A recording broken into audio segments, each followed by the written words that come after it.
Divisions were thrown into the enemy offensive.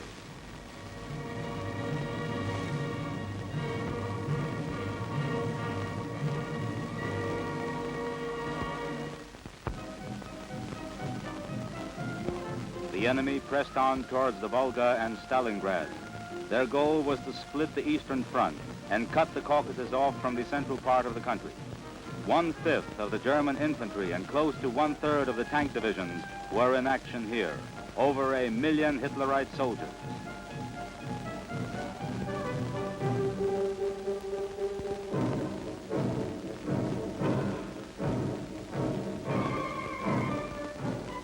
The Führer demanded that his soldiers fight on to victory in the east, and so they marched on and on to their doom.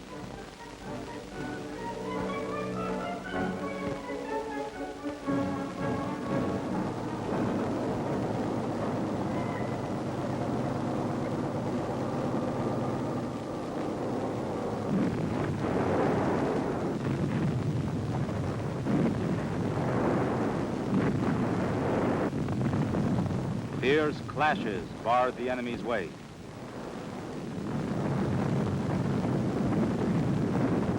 But the German offensive on the southwest sector continued.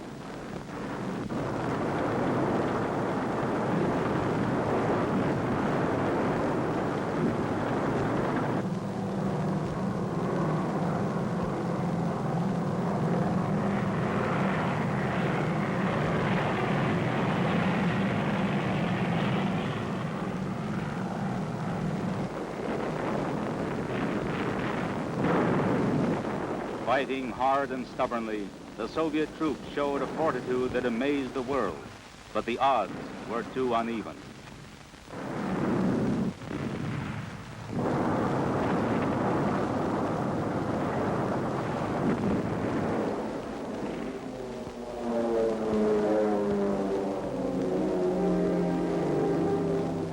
Again, as in 1941, the Soviet people tasted the bitterness of retreat.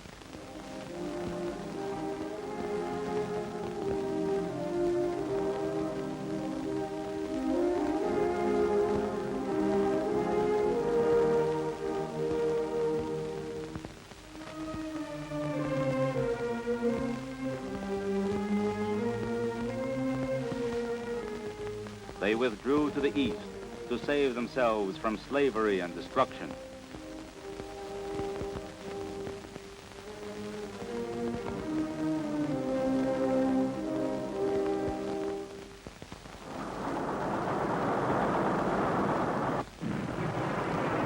One of the greatest battles of the Second World War began on July 17, 1942.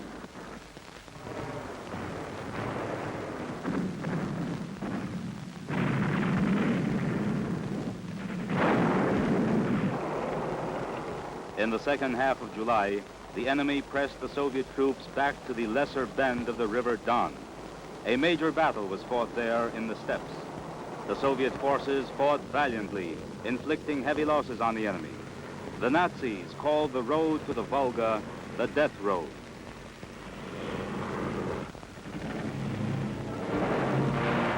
And still, by intensifying the strength of their blows, the enemy reached the Don over a wide front. They crossed the river at many points.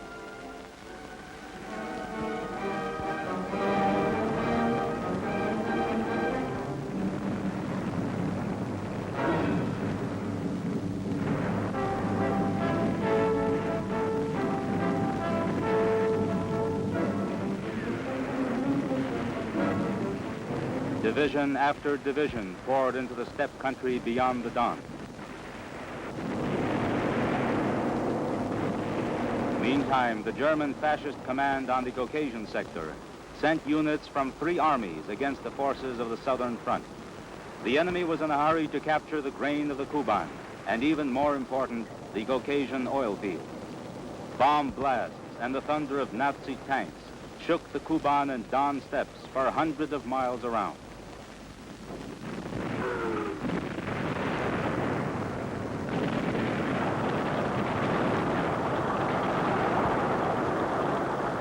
the Soviet command made an all-out effort to check the advance of the Germans.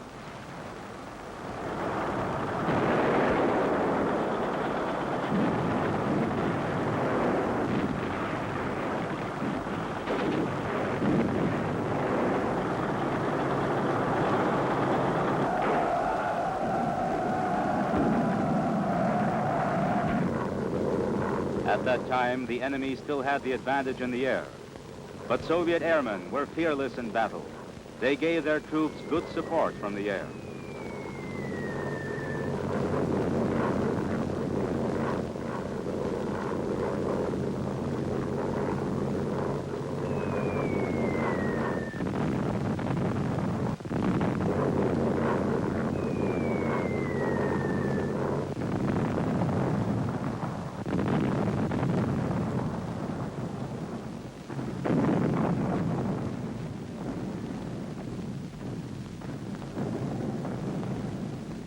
Regardless of losses, the enemy pushed on.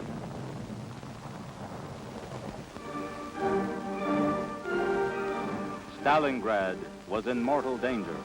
The local party committee called civilians and soldiers to the city's defense.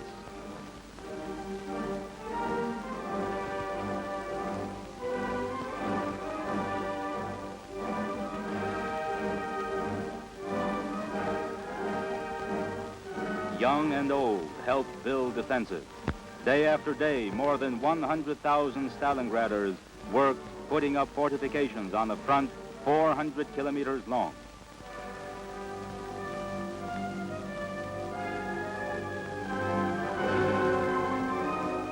Soldiers worked alongside the townspeople.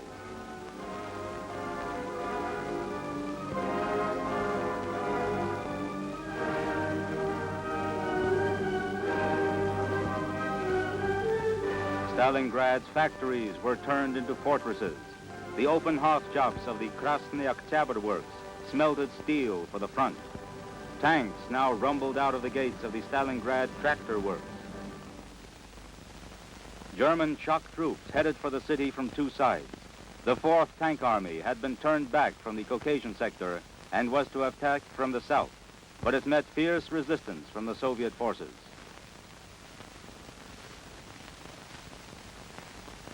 The 6th German Army struck from the west, and after a 3-day battle effected a partial breakthrough to the Volga near the industrial settlement of Rynok.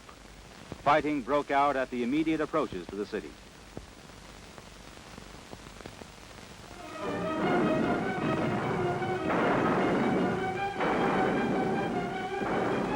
Pressure was increased all along the front. Nazi forces had come right up to the city. They cut off the railway connecting Stalingrad with Moscow.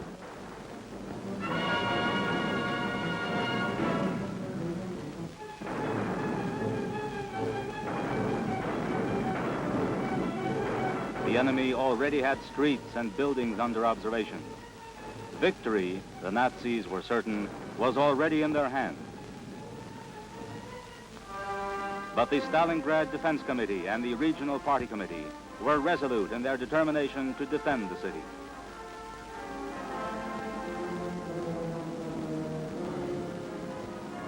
The main role in the defense was played by troops led by General Yeremenko, commander of the front, and military council member Khrushchev.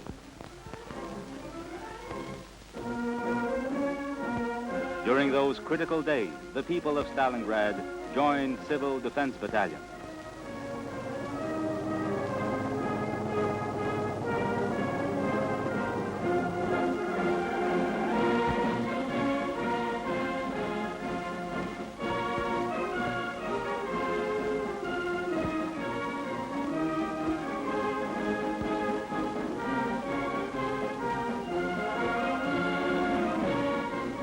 A supreme effort was made to withstand the enemy onslaught.